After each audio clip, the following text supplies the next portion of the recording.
Ja, god aften alle sammen, og hjertelig velkommen til en aften her på Healerskolen. Her i aften der arbejder vi med Darshan. Det betyder, at vi arbejder med energioverførsel.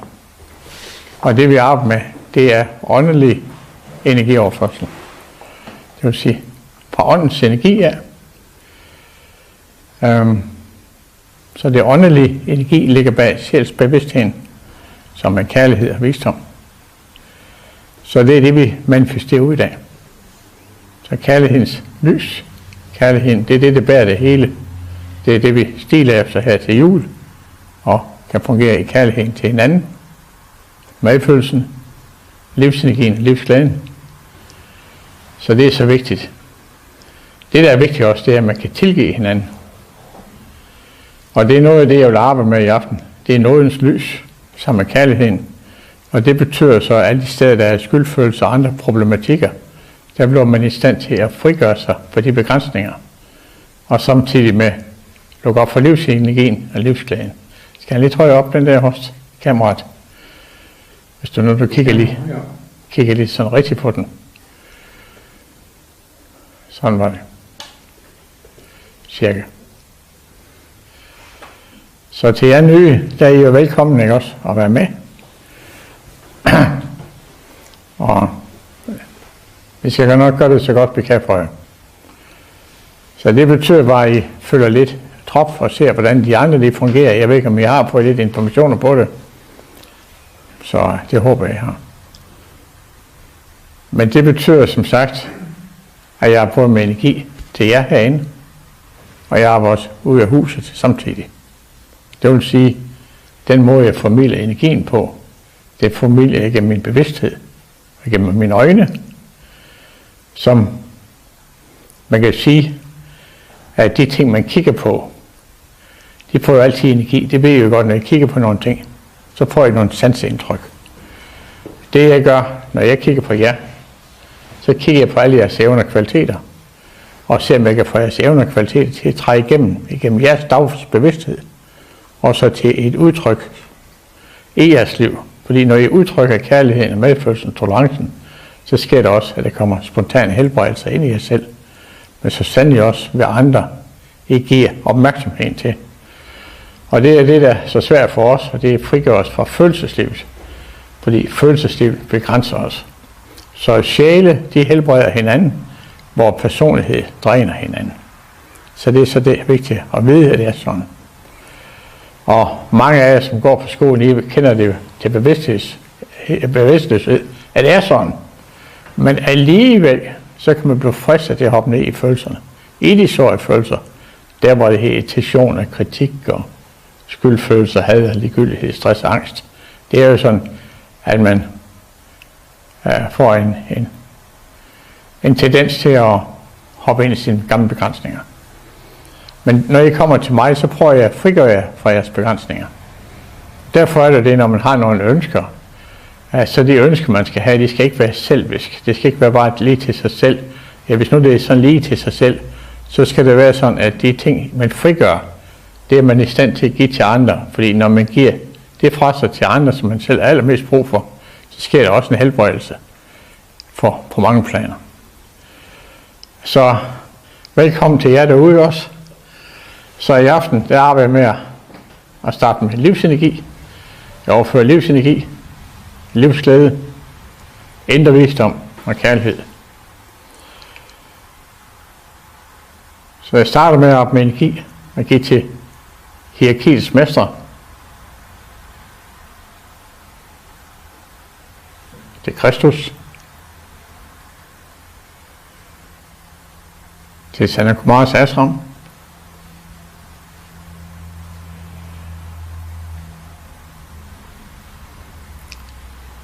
Til alle verdens ledere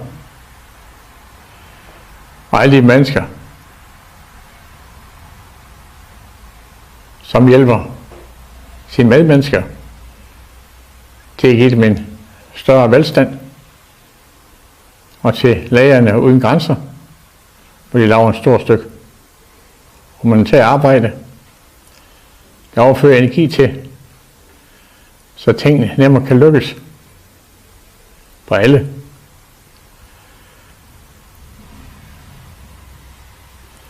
Så jeg overfører livsenergi, livsglæde, medfølelse, tolerance og en meget større ro og en indre ligevægt. Så jeg giver ud til verden, alle de steder, hvor der er brug for hjælp. Der er krig og lidelser. Der ligger arbejde med at lægge den positive ånd ind i alting.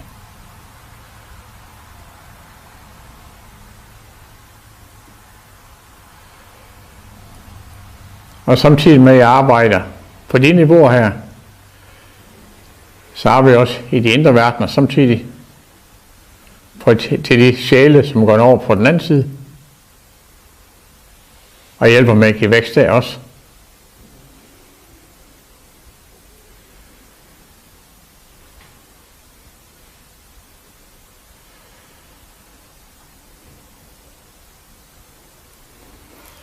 Så jeg formidler livsenergi og livsglæde, tolerance og en meget større bevidsthedsudvidelse. Så når jeg sidder derhjemme og kigger med, så sidder jeg godt til rette og tænker lidt på fredlys og ubetinget kærlighed.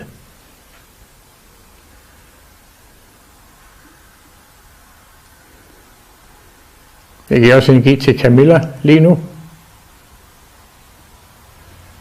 hendes familie, til Bente, hendes familie, til Allan og hans familie,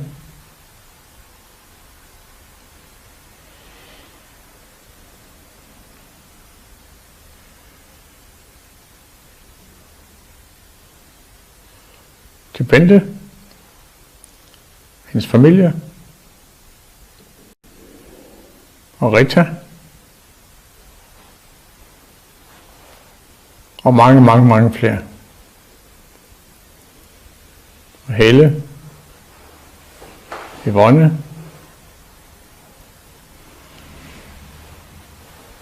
Claus, Christina,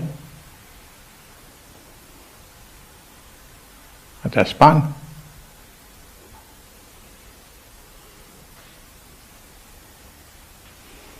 Til Tina og Adam, og også deres barn. Til Anita og hendes familie.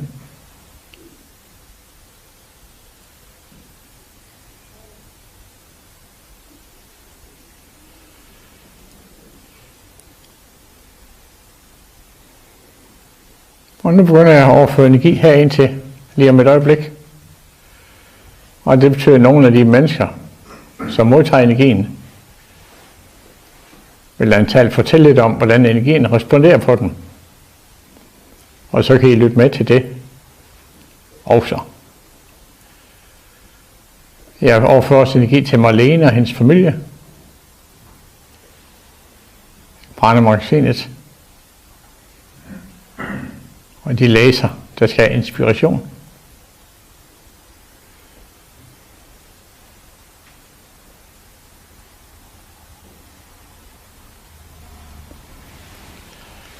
Vi kan snakke med den først.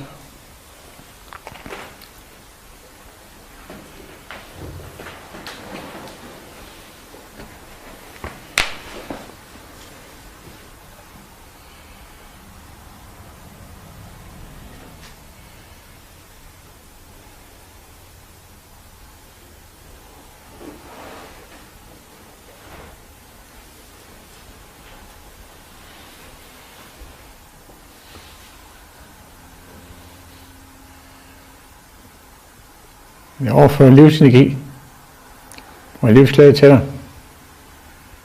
til en stærk gennemslagskraft og til en stærkere formidling af dit indre liv.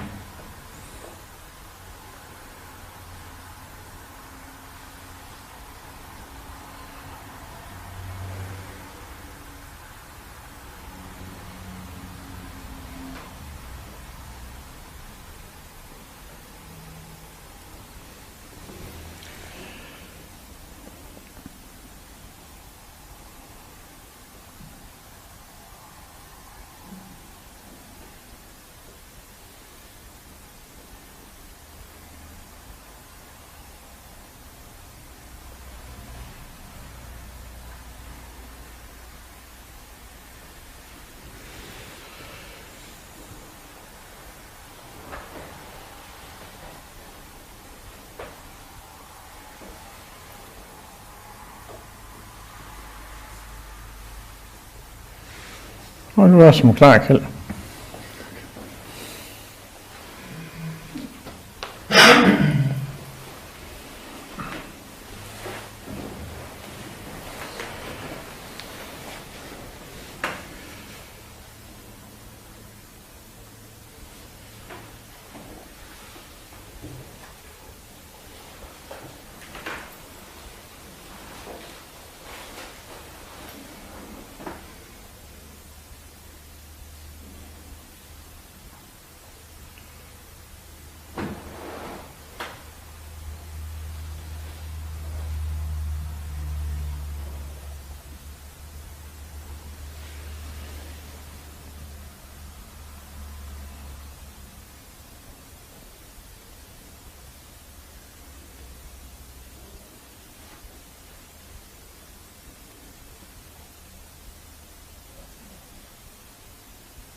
Peter, han snakker om nådens lys. Han snakker om en frigørelse fra skyld og skam og kritik og hvad vi ellers kan slås med i vores personlighed. Det jeg oplevede, det var egentlig at stå ved en stige og skulle kravle op ad den her stige. Og på et tidspunkt, så kom jeg op på et plateau. Og på det her plateau, der er det ligesom, jeg får en stjerne i min pande. Og oplever, at vi alle sammen kan få den stjerne i vores pande, eller at vi har den rent faktisk. Men at når vi er nede i vores følelser, vores dagligdagsliv, så glemmer vi magien. Det der er bag ved det fysiske liv, der er magien og troen på, at vi kan ændre vores eget liv. Og den tro på at vide, at der er mere end det, og der er nogen, der hjælper os. Så nede i hullerne, nede i vores begrænsninger, nede i vores følelser, der synes vi jo, det hele er træls. Men hvis vi bare vil lukke vores øjne op og kigge lidt længere, så vil vi vide, at det gode liv, det er der. Men vi skal bare tro på det. Og det er magisk. Men vi ved det ikke. Det er svært at forklare, men det var sådan lige lidt af det. Tak.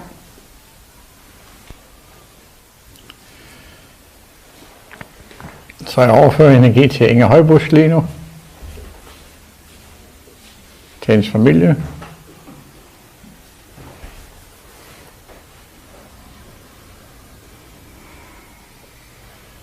Og til alle jer, der er derude og herinde. Så jeg er solavataren, der manifesterer Guds kærlighed, Guds lys, Guds visdom, livsenergien, livsglæden, og bygger jer op indfra, så det indre liv inde i jer kan fremstå i jeres ydre bevidsthed. Så i det indre liv, I har inde i jer, der er alle muligheder til stede. Og det er det, vi blandt andet bruger meditation til at nå ind til. For at få den indre afklarhed og de indre opladningsprocesser.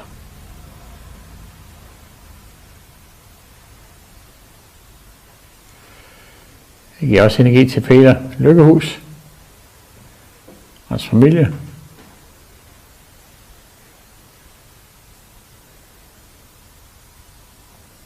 Følger ham op med livsenergi og livsglæde,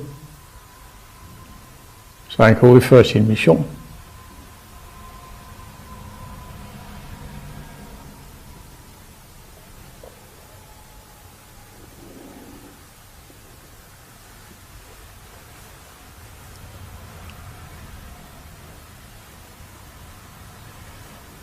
Jeg overfører også energi til alle det her Henrik, lige nu.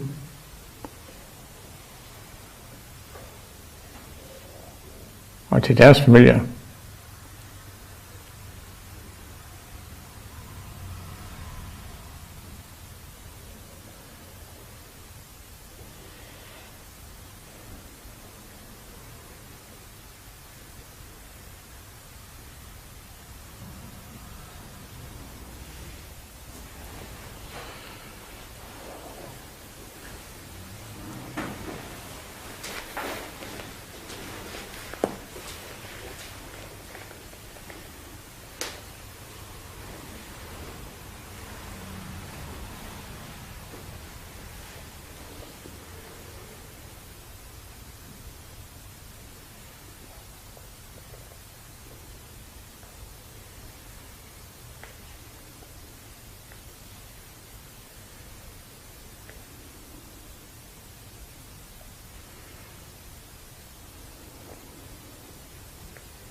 Det var så den energi, jeg fik ved Peter i dag. Den var rigtig dejlig. Men den ledte mig hen over, hvad vi lærte i går i skole. Og det var blandt andet med, hvordan man siger tillykke med fødselsdagen. Og det vil også gælde med, når vi skal ønske hinanden en god jul. At man gør det med hjertet, og så man får rigtig kvaliteter med, når man siger, ønsker hinanden noget. Og der kan man rigtig se, hvor stor en magt ordet har. Sidde her, det er også en stor ting, bare at få et ord frem. Så jeg siger mange tak for energien til Peter, og også for de her kursusdage.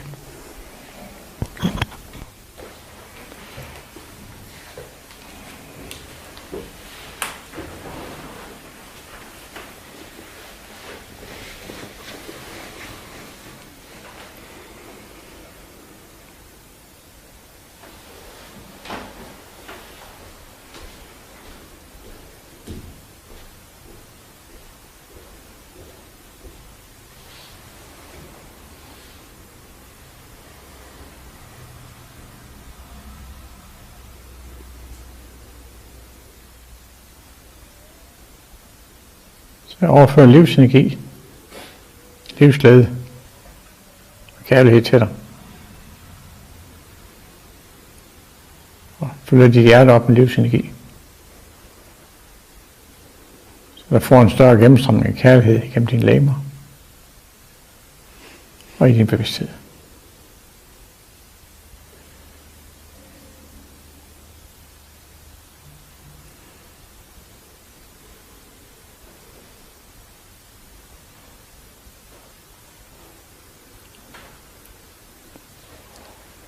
Samtidig med at overføre nådens lys til dig og til mange andre på en gang.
Det er jo fantastisk at komme her.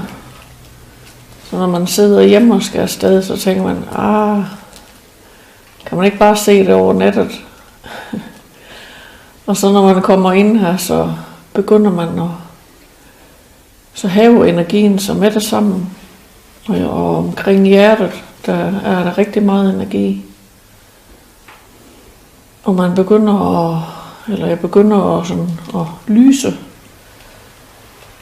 Og det er meget, meget givende bare at være her til stede i rummet. Og helt fantastisk. Og så tænker jeg, yes, det var godt, man kommer afsted. For personligheden kan jo finde en masse undskyldninger. Så når jeg sidder oppe ved Peter, så tænker jeg, kan der ikke have energien mere, men det kan det. Og så når han satte hænderne på hovedet på mig, så blev det simpelthen så lyst ind i mig. Det var som om der var både engle og sommerfugle og sådan en kæmpe skønhed. Som om at rummet ind i mig, det udvidede sig meget kraftigt, og det var meget lyst og meget let og glædeligt. Og energien, den kører super i kroppen, så det er helt fantastisk. Så tak for det.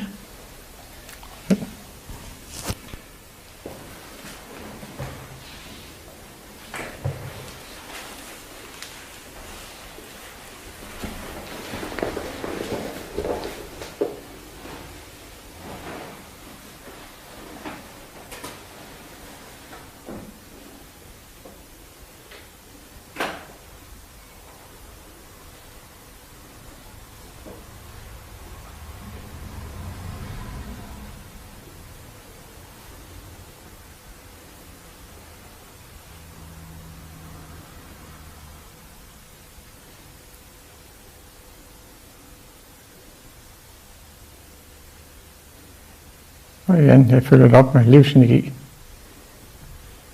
livsglæde, kærlighed. Du bruger af det i hele tiden. Så jeg følger noget mere energi på dig.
Og man giver dig energi her, så oplever jeg din spontanitet og din glæde. Det er bare for sagsram, når du skal over og spise. Gå og kigge lidt der. Gå forbi den gamle smede nogle gange. Og kigge på de forskellige ting. Og al den gode hjælp, du giver til dine rejsefæller. På alle planer. Så det er vi da taknemmelige for.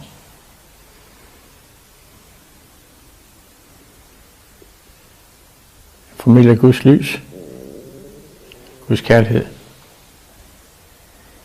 Guds visdom, viljens energi,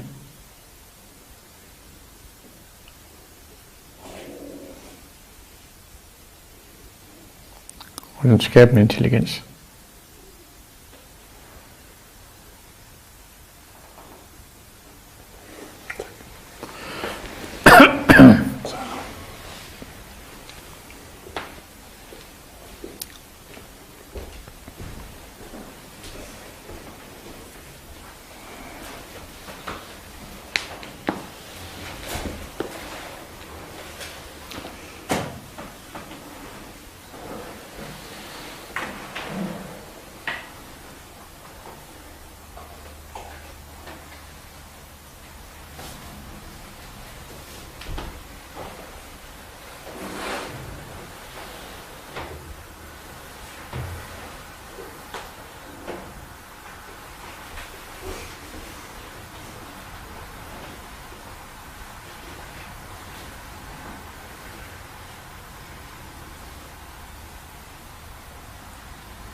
Jeg følger din bevidsthed op med en stor gennemstrømmende kærlighed til dig,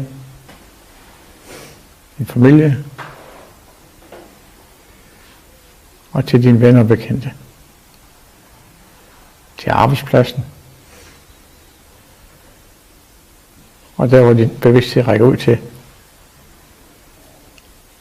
og så meget længere end dertil.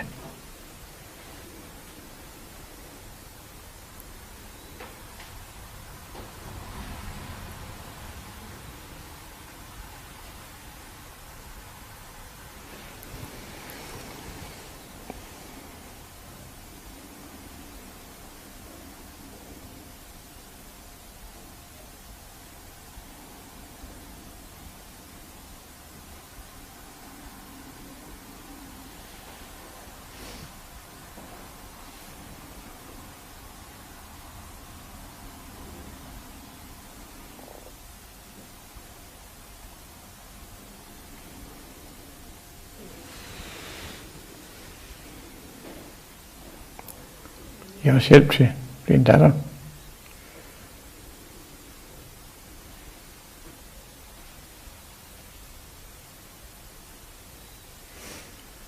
Og andre mennesker i lignende situationer.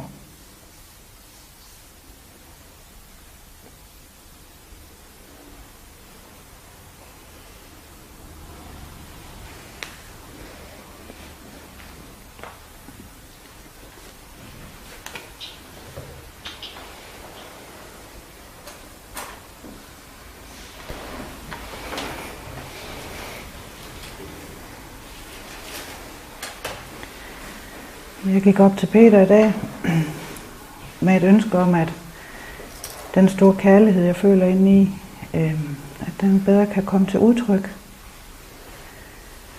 Og så, ja, så er det, jeg hører Peter sige, det er i den retning. Og det er jeg sikker på, at jeg får hjælp til i dag. Det er jeg rigtig glad for.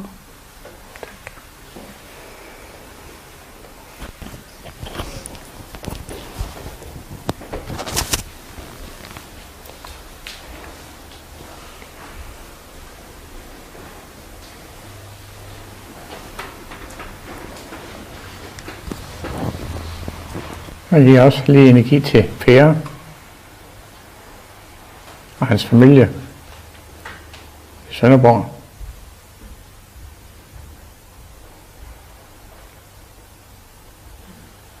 Berit.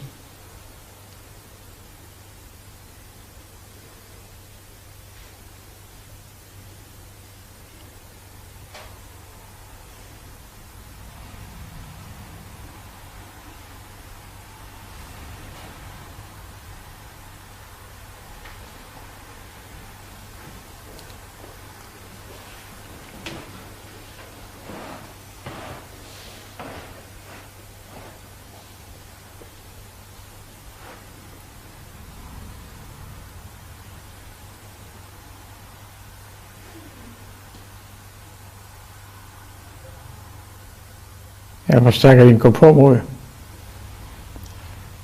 din livsenergi, og dig som al offrende sjæl på din arbejdsplads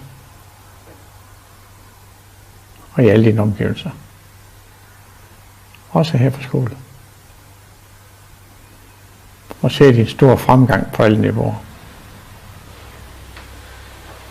Det er fantastisk dejligt at se og opleve. Så tak for det.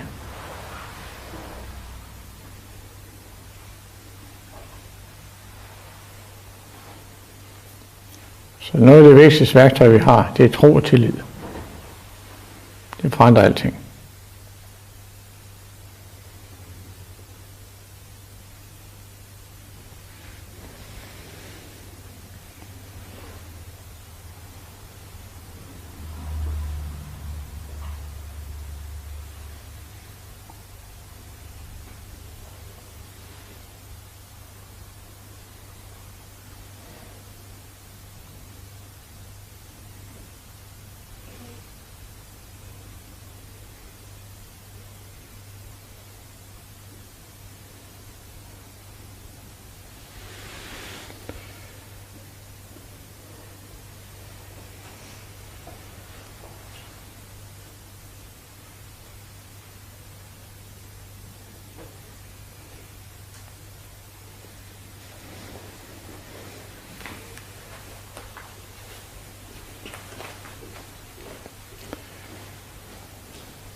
Nogen har ringeklokke, du bruger det i knæene i stedet for.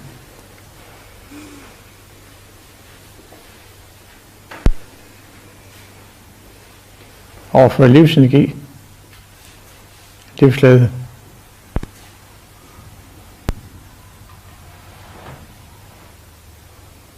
Og mange nye kunder til dig i fremtiden. Og du kan udfolde din livsenergi og livsglæde igennem.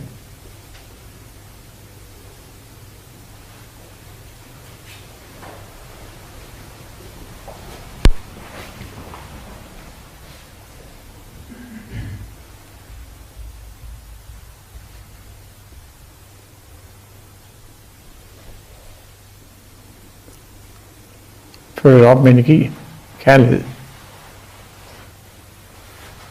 Både til dig og din familie samtidig. På en gang. Lige her og lige nu.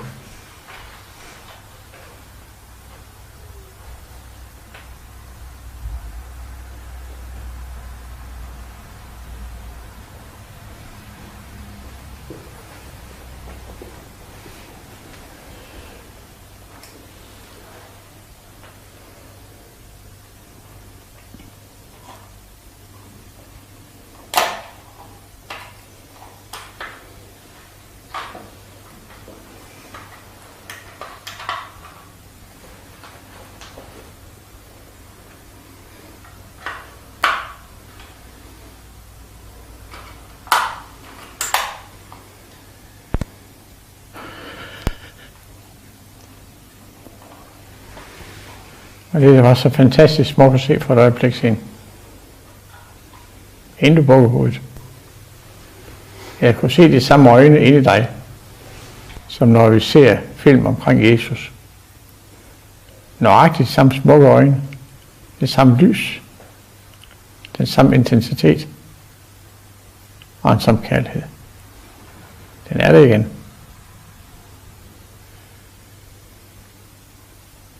Stor barmhjertighed, masser af forståelse, masser af kærlighed, rummer du i dit liv og i al fremtid.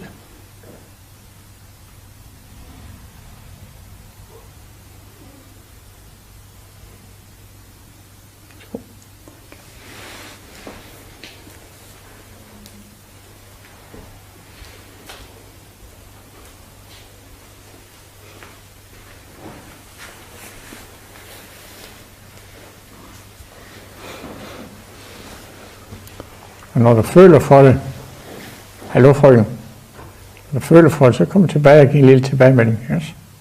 Tak. Det skal være. De skal arbejde med det også med det samme.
Så jeg velsigner dig, Faderens, Søns og i Helligåndens navn. Amen.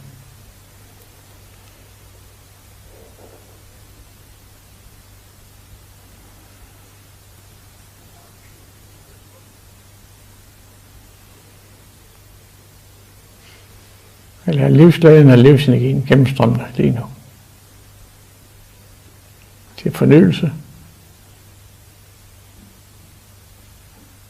Til troen på det bedste i alle mennesker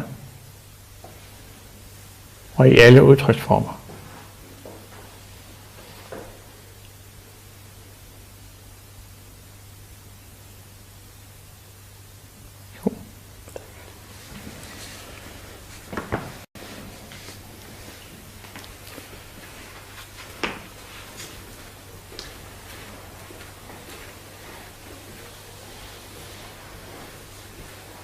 Jeg overfører også energi til Barbers Ashram.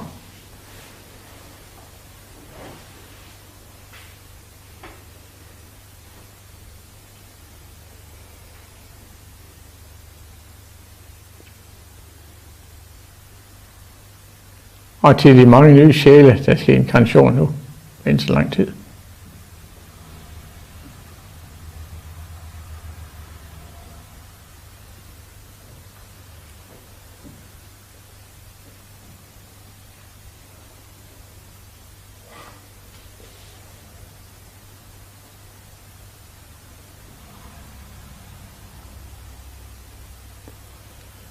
Og det, der er vigtigt at tænke på, det er herligheden, den guddommelige herlighed, der er i alting.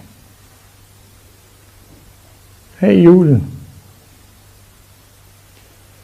men helt hårdt. Det er altid til stede, når vi lægger bevidstheden ind på det.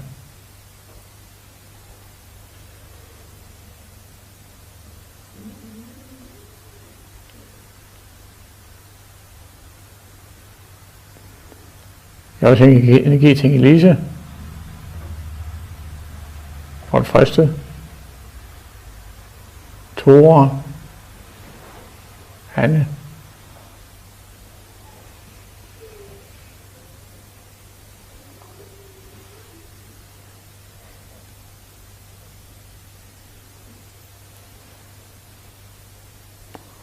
Og mange, alle de familier, der går over på den anden side, som stadigvæk kommer til udtryk igennem vores sind, også der er nu levende. Også for at sige tak for mange af de gode ting, vi har fået lært.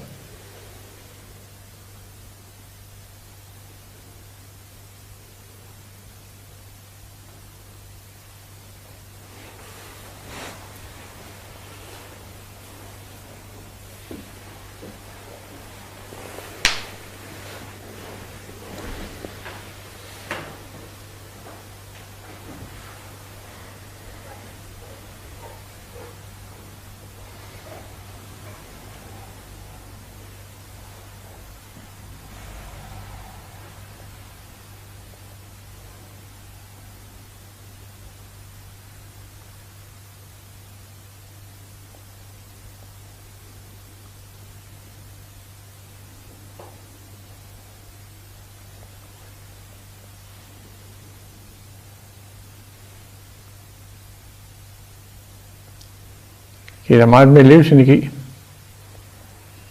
glæde,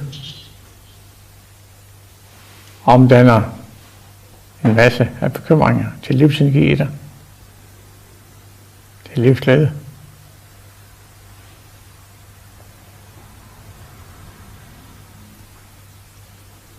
Så glæder jeg mig over at se din fremgang på alle planer.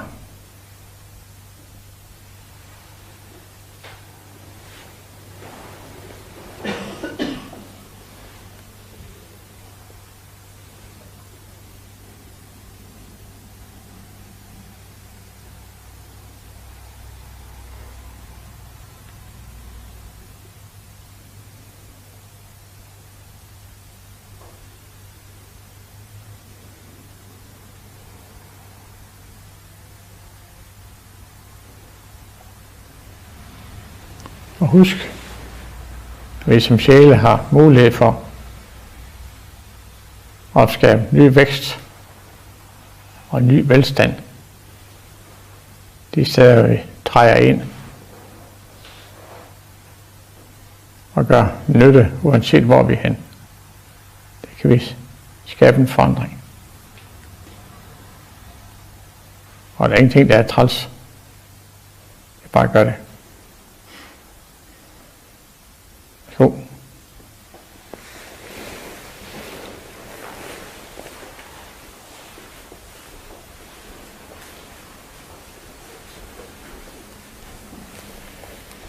kan bare lade dit ansigt gå den vej ud, hvis du ikke vil sige noget ting. Jeg går herfra. Nej, ikke nu. Okay. Det er kun hvis du. Det er fordi, så ser jeg, hvis du ikke vil se så meget i kameraet, så kigger du bare den vej, når du går fra. Okay. Så er du meget mere anonym, ikke også? Ja. For det. Det kan være, de andre har fortalt dig det. Nej. Nå, det kan man bare se. Så jeg overfører livsenergi til dig. Livsglæde. Og en masse kærlighed.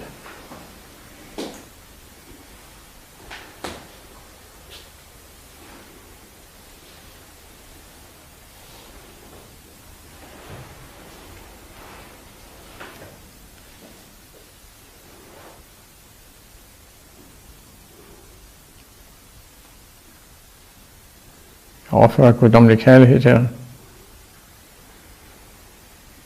Guddommelig visdom.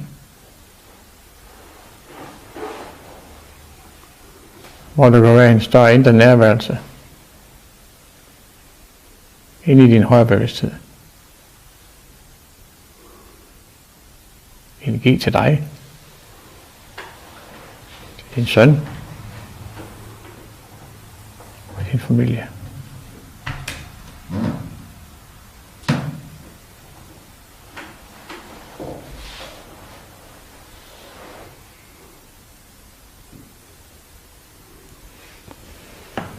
Nu skal jeg bare sætte den ned på knæen. Så lige op med hovedet. Sådan der var det. Det er godt.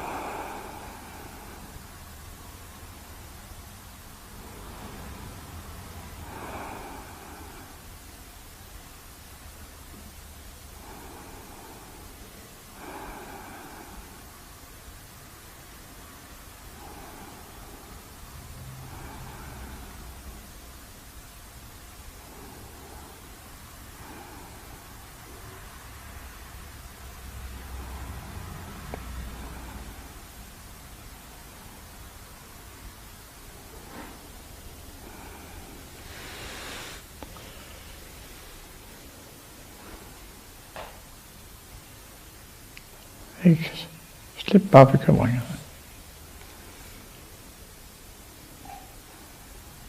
Skål.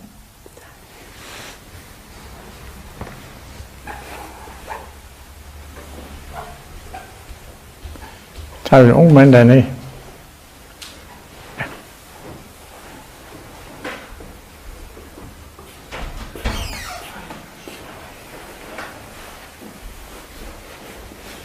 Velkommen.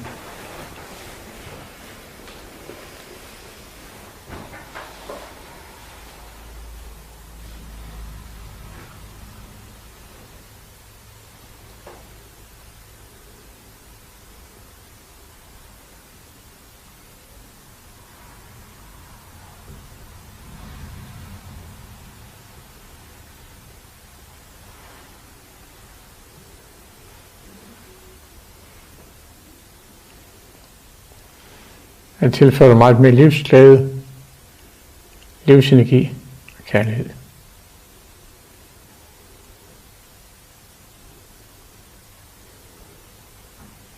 Og hvis der kommer en lille smil på ansigtet en gang imellem, så er det noget, der vil hjælpe dig utroligt meget.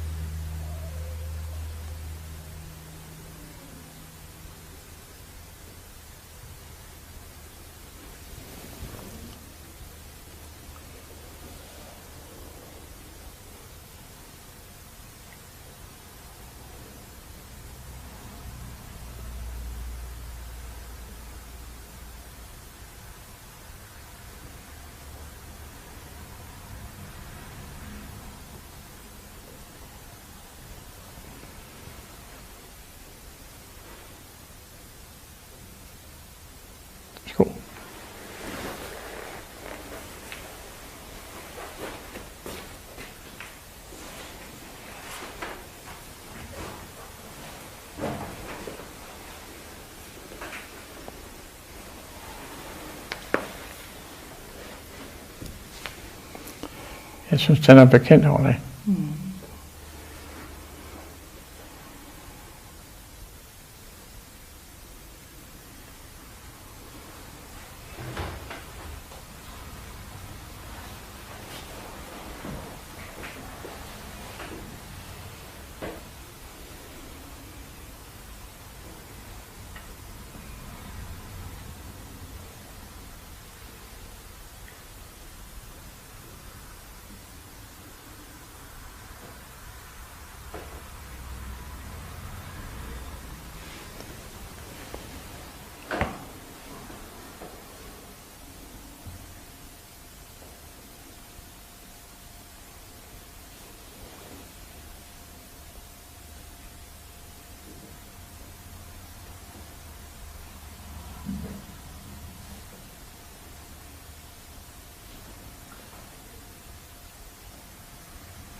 Tilfører dig meget mere livsenergi, livsglæde, kærlighed og gennemslagskraft.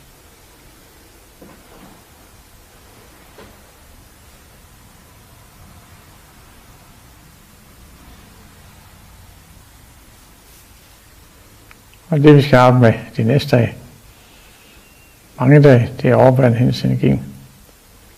Bær over med.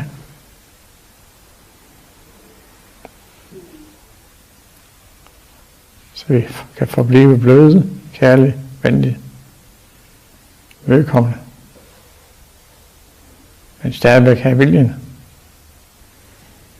Og den realistiske syn på sagen.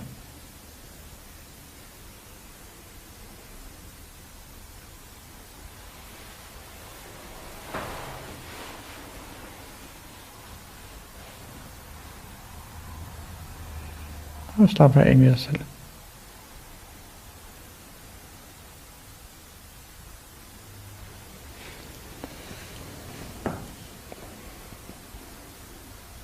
Jeg giver energi til dig og til din familie.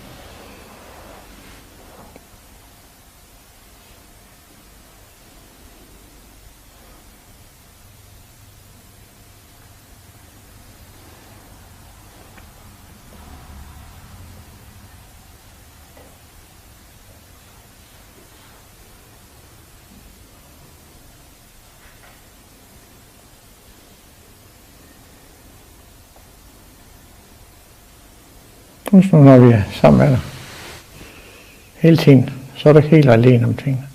Du er aldrig alene. Der er altid noget, der ser på dig. Og der er altid noget, der hjælper dig. Okay? Værsgo.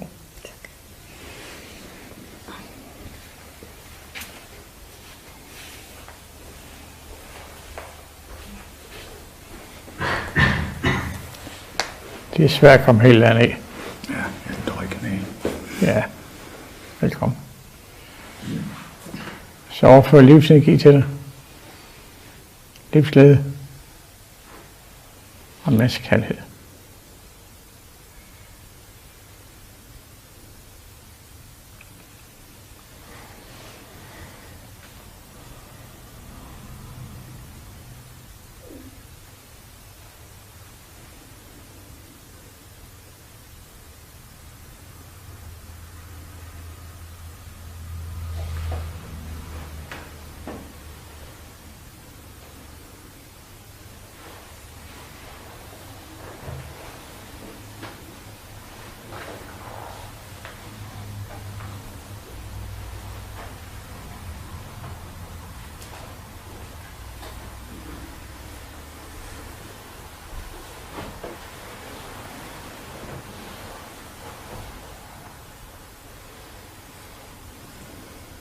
Det skal nok gå det hele.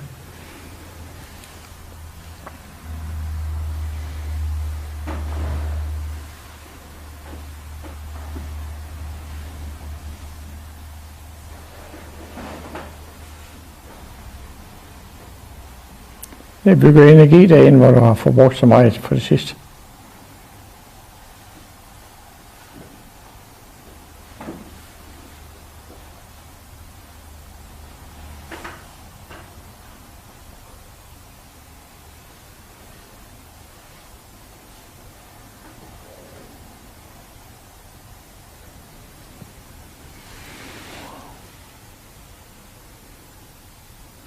Jeg tænker på jer. Værsgo.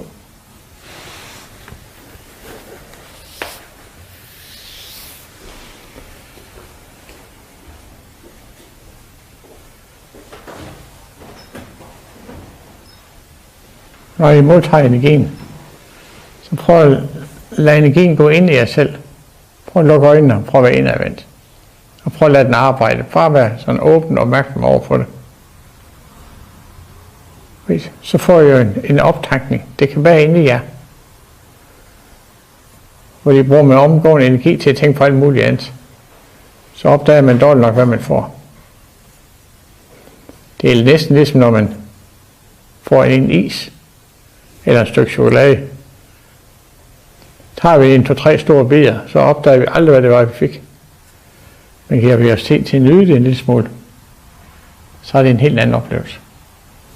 Så derfor, når I modtager energi, tag den samme nydelse ind, lad det arbejde ind i jer, og så de næste dage se, hvad der sker inde i jer. Måske sker der forandringer i aften, måske sker det i løbet af et par dage. Men det sker i hvert fald altid en forbedring af den situation, man er i.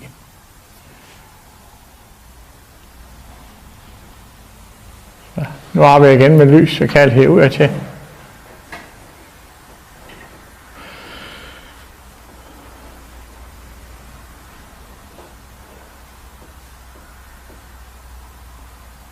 Prøv at tænke på, hvor mange tanker vi har hver eneste dag, vi går og arbejder med, og mange af de ting, vi frygter og er bange for, kommer måske aldrig til udtryk.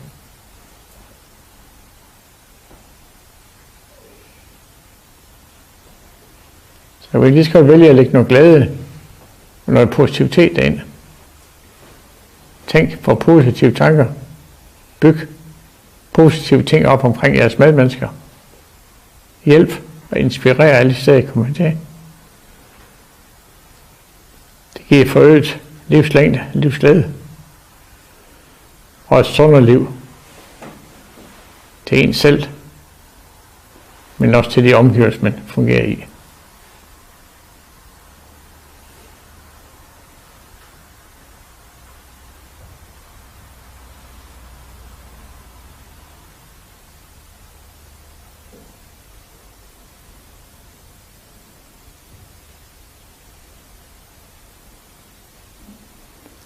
Og for at overføre energi til Ena og hendes familie.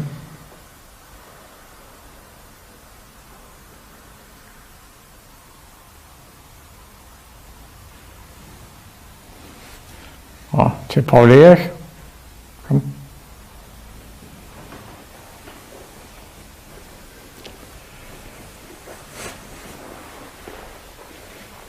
Er bødigt.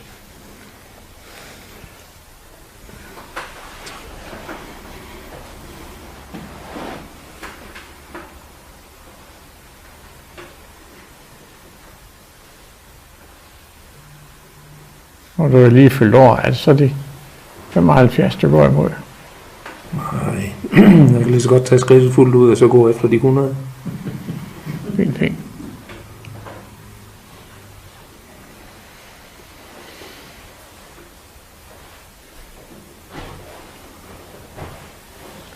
Så har jeg tilført dig mere livsenergi, livsglæde,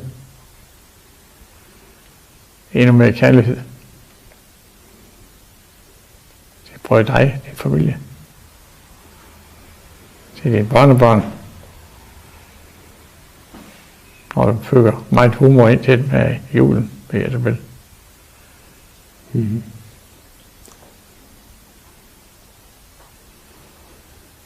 Så forstærker vi livsglæden lige nu.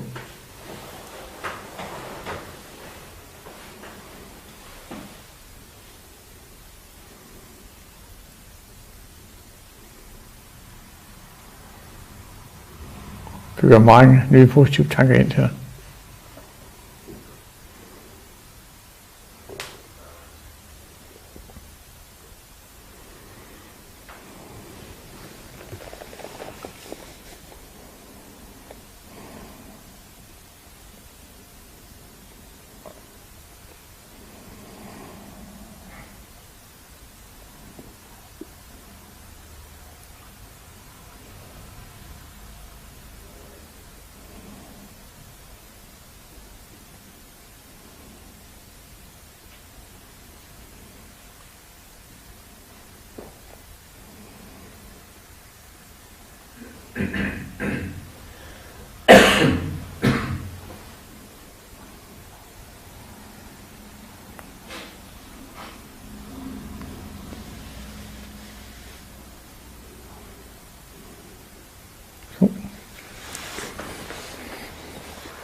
Det bliver værre, når du bliver 100.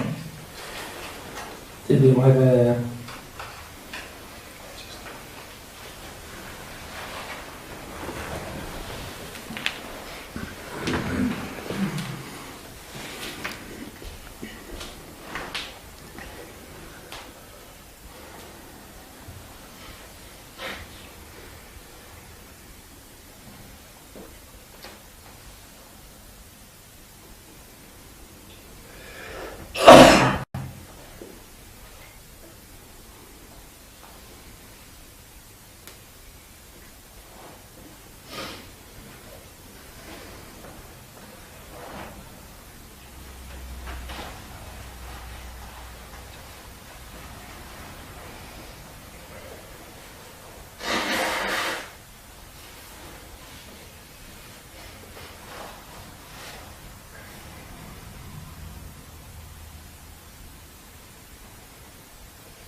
Så Claus, jeg overfører noget mere livsenergi til dig, livsglæde.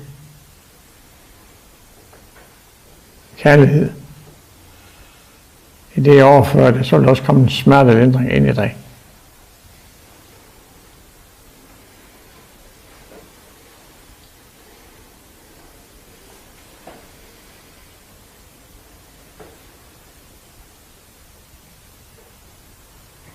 Manifesterer Guds kærlighed. Guddommelig nærvær.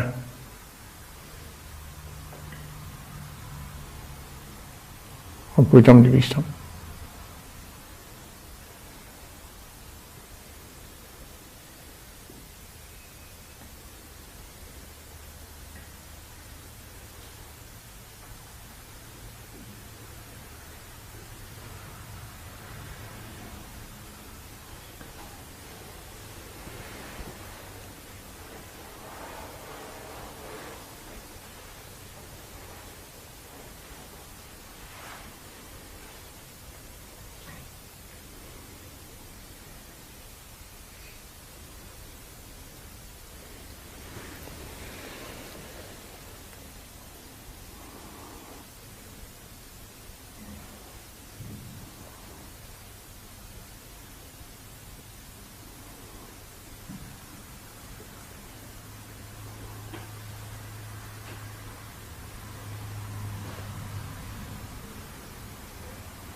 Så fik jeg også energi i aften.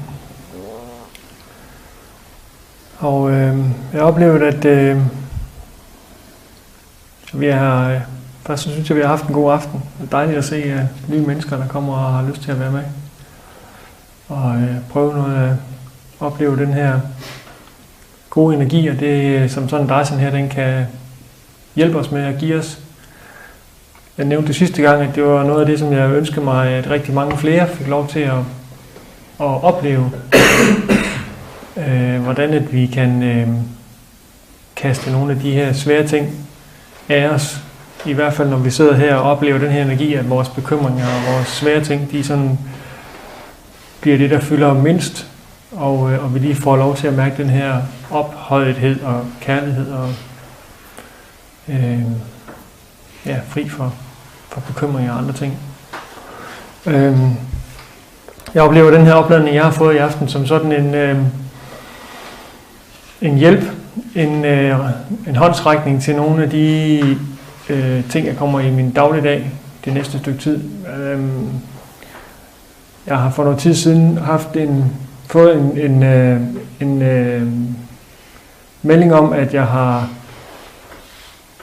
fået en ny evne, som jeg skal udvikle på. Og det går ud på, at det, som jeg giver energi, det jeg lægger bevidsthed i, det jeg går ind i, at det vil manifestere sig, og det vil udvikle sig, og det vil blive til noget, eller hvad skal man sige. Det er min oplevelse, det er den evne, jeg udvikler, eller skal udvikle. Og det jeg så fik at vide, det var så også, at det første tid vil være svært, fordi selvom jeg har en idé om, at der er noget, jeg gerne vil hjælpe med, så resultatet af det er ikke sikkert, det er det, som jeg, altså sådan som jeg ser hjælpen. Og det her, jeg fik her i aften, det var sådan lidt et løfte til at prøve at gennemskue, hvad er det egentlig, der ligger bagved? Altså, hvad er det egentlig, hvordan er det egentlig, hvad er det egentlig, jeg kan hjælpe med i den her relation, eller i det her så stykke arbejde? Og hvad er det egentlig, der ligger bagved? Hvad er det, der skal udvikles bagved?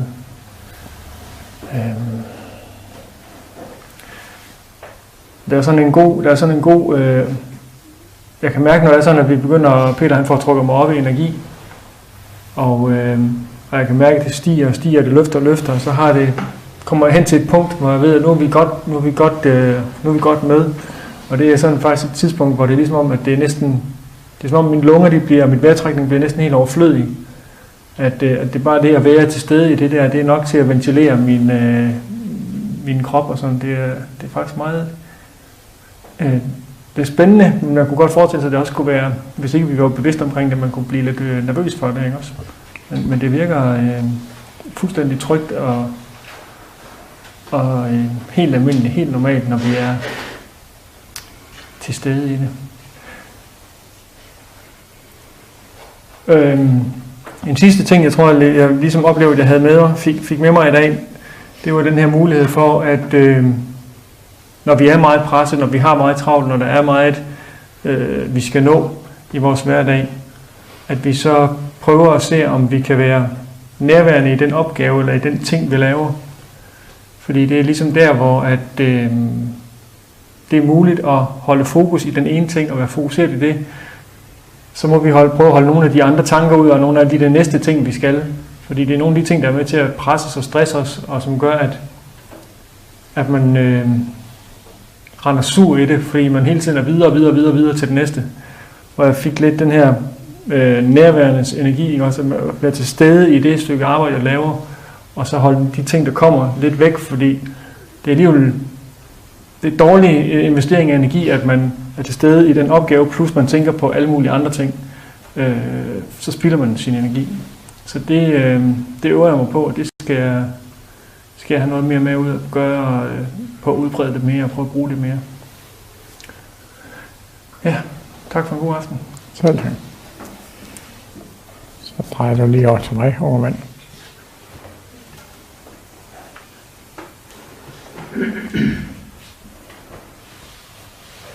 Så jeg siger også tak, og lige om et øjeblik til jer derude. Så jeg overfører igen Guds kærlighed, Guds nærværelse, Guds visdom.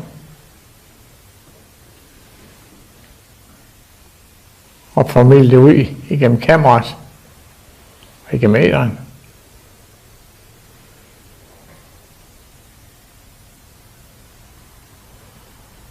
Og så forestiller os, at vi har muligheden for hver eneste dag at gøre det bedst, vi kan for andre mennesker, også for os selv. Vi har muligheden for at forbedre alting hver eneste dag, og vi har evnen og energien til at gøre det med. Så det eneste, der drejer sig om, det er tillid. Og tro på, at det kan lade sig gøre. Fordi energi følger tanken, og øjet styrer energien. Tillid, tro på, at det kan lade sig gøre. Så er vi 80% hen mod målet.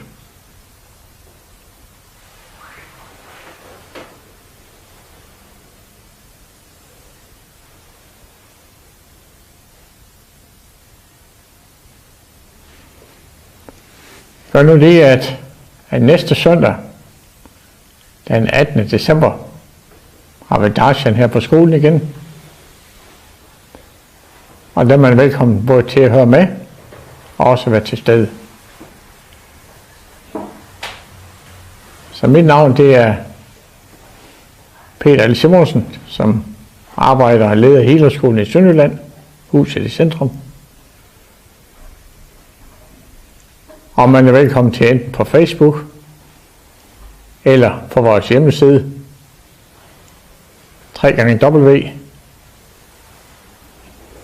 Healerskolen _sdj.dk. Gå ind og se det ind. Og derinde kan man også finde en mailnummer til os, hvis I har brug for hjælp i en eller anden relation.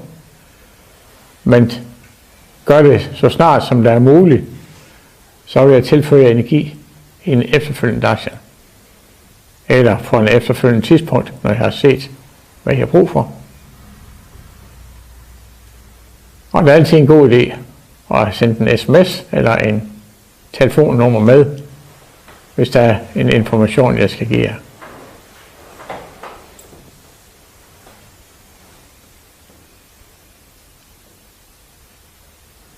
Men vent ikke til den aften, vi skal sende udsendelsen til 6:30 eller 7:10 om aftenen.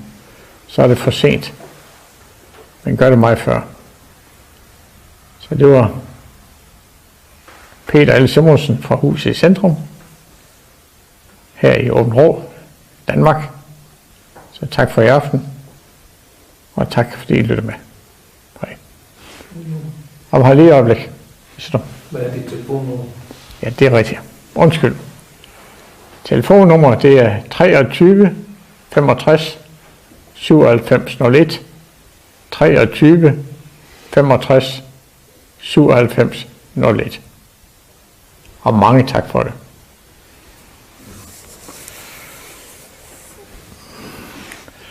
Lige et øjeblik til jer andre.